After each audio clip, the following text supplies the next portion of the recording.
So my hope with this shot is that I'm gonna get it once. And I really do that I able to actually I'm not gonna cut this out, but I'll be honest, this is actually like clean shots or not. So a few weeks ago I was planning to record something about employee employer work relations. But like something drastic has happened between that time. But I do not think now is the best time to sort of like release this so that people don't someone does not feel like I was releasing that because of them. So I had to stop that.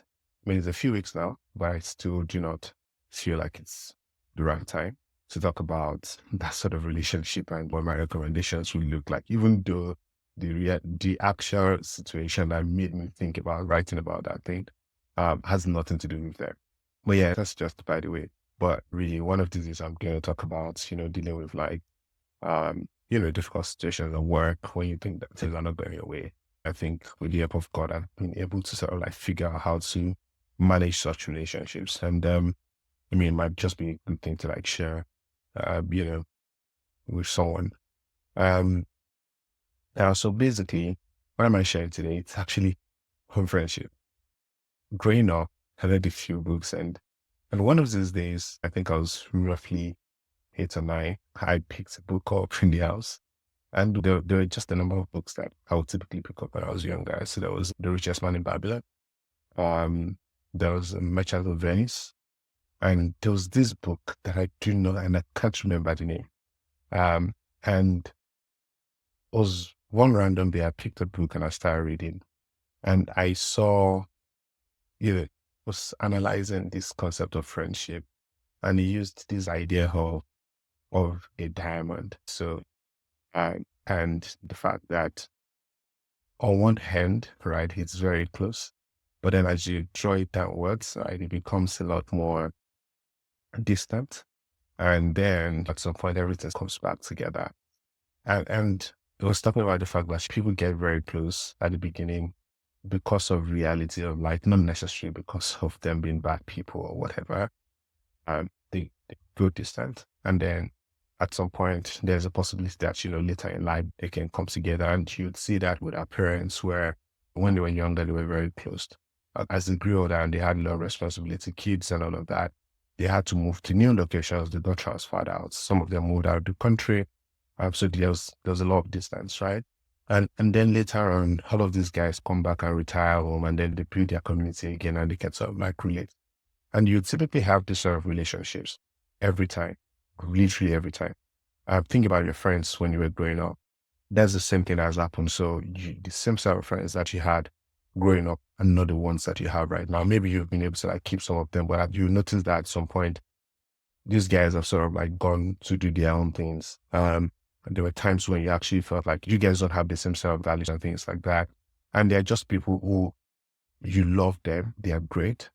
But again, because of life, you're not able to sort of like be there for them as much as you would love to, or they need you to. And that doesn't stop you from being friends. I think that if that in quotes stop people from being your friends, then I think it's the bigger issue. Nah, it's not about the friendship, it's about like the responsibility and the requirements and everything in between. And this is primarily like the interesting thing for me.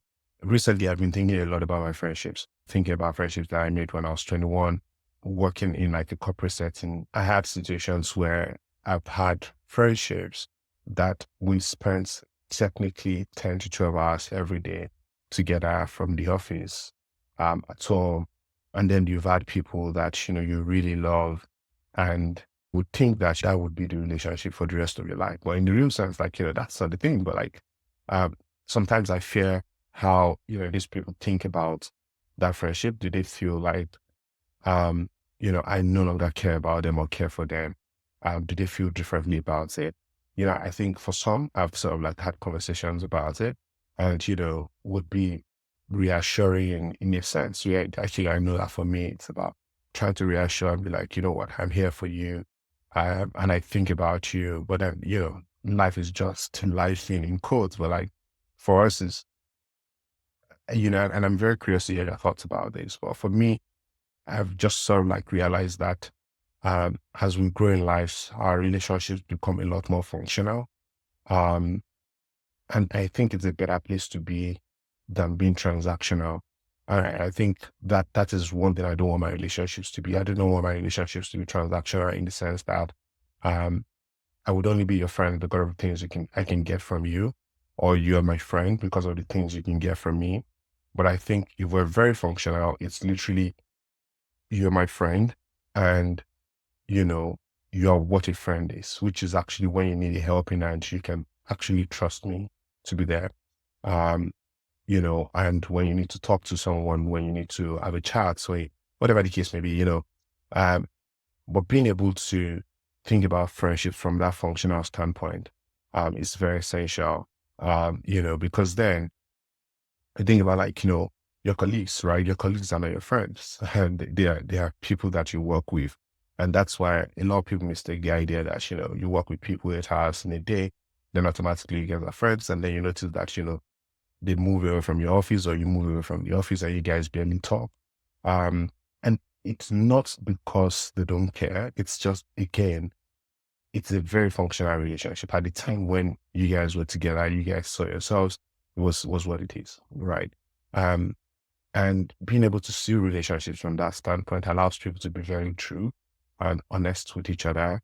Less of, you know, trying to put people to some sort of pedestal, right?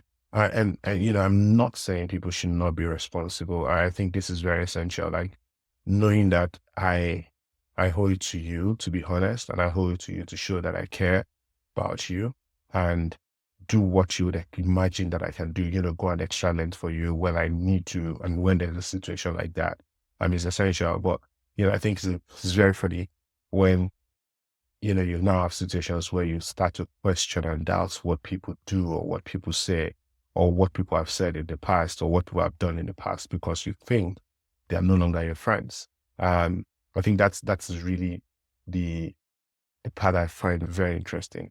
Now, whilst this is not prescriptive in any way, what I've learned to do is really just giving people the benefit of doubt, right? And time again, this is essential, right? That you understand that you cannot expect the level of the dynamics of a friendship to be the same throughout the course of that relationship, right? And I use the fact that the course of the relationship because every relationship is terminal, right? So even with your spouse, it's like it's terminal.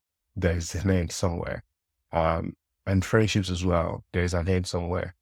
Maybe death, maybe, you guys having differences, whatever the case may be. But but for me, I think the reality these days when I think about friendship is that I want to be the best version of me that you need today, right? Or within the scope of this relationship. That's essential. So it's you pick up the phone and you're like, oh, you need something, and I know it's something I can do. I'm gonna get it done right immediately. It doesn't matter if you had called me. I mean, if we spoke yesterday or we've spoken every day for the last 2 years, or if we have only spoken once in the last 2 years, right? Because again, that doesn't stop you from being my friend, right? And it's only if the values that I saw in you and I thought, well, these values align with my values, and then we are what we can call friends. If that has changed, then there's a need to have a conversation about that. But if none of those sort of things have changed, then I think the conversation is a little bit more it should be lenient, and it should be graceful. Like we don't really acknowledge that people deserve grace, and people need to be checked upon, right? And this reminds me of what my friend said in one of his YouTube video. I'm gonna link that YouTube video somewhere here. And he was saying that people have their lives and it's going so fast. I'm really paraphrasing here, but primarily was the idea that you should not be fighting people that they did not call you, right? And we tend to do that, right? You'd call someone and be like, "You've forgotten me," or like, "Oh, you did not care about me." And I think that even though you may not mean it from a in quote bad point, what it does to people is it sort of puts them in a defensive state where they have to really try to vindicate themselves. I know that, people tend to be very defensive when people talk to them about, oh, you've forgotten me, or you do not care about me, you do not call me. And I remember this, my friend, I called him, and I remember that we've not spoken like, in a few months, even though we live in the same city. And I was like, well, I've decided today that, if you do not call me and I do not call you, I'll be the first to call you. And that is me accepting and taking responsibility for that call and saying that, well, I know you should have called, but again, you did not call me, and that's fine, right? I am calling you now. Right. And that was a very easy conversation. Like we ended up speaking for about an hour thereabouts. But it was good. It was such a very good conversation. Um, we both took responsibilities for, again, just living life, and that's it. And you can't fault yourself for that. Like you really cannot fault anyone for you living life. But I think we can do a little bit better in terms of trying like checking up on ourselves. But again, I think science have also proven that, the older that we get, adults have no friends, right? And the older that we get, the lesser time we spend with our friends, right? And I think, from 24 thereabouts till we're like 70, you would only spend an average of 1 hour with your friend every day. And that's because, like, you are probably spending time at work, you're spending time with your family, and then you just grow old and you're just too tired to do anything. And you can't really do anything. So the expectation that people should call you and think about you every day is actually very unfair if they're not your partner, right? And even if it's your partner, the partner is not living in the same place with you, like, they've got a life. Let's be honest, right? They've got a life.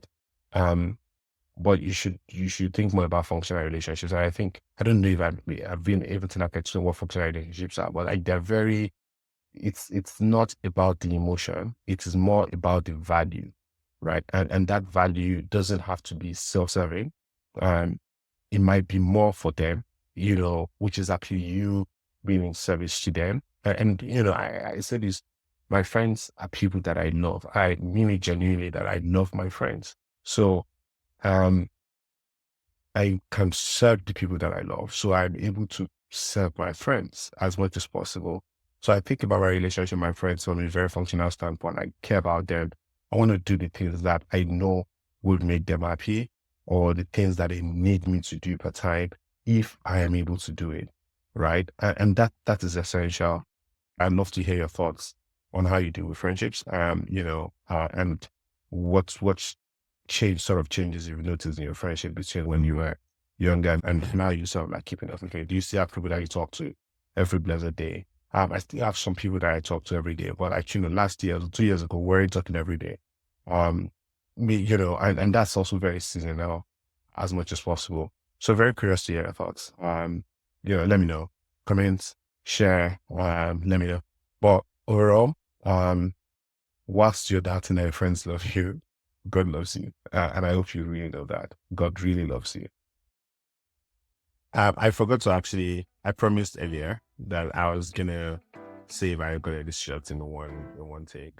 Yes, I did. And I'm super, super grateful that I did. So you're going to see it. Minor edits here and there, but primarily, was taken in one shot. And that was great. But beyond that, I look forward to like sharing more. The goal for me is really build a level of consistency. And then we can sort of like see where this goes and how it grows from here. But yeah, generally, thank you for watching. I don't know when you see it, if it's 2025 when this video was recorded, or 2050 if Christ tarries, because yes, Jesus is coming soon. But yeah, whenever you see it, thank you. I'd love to hear your thoughts. Yeah, bye.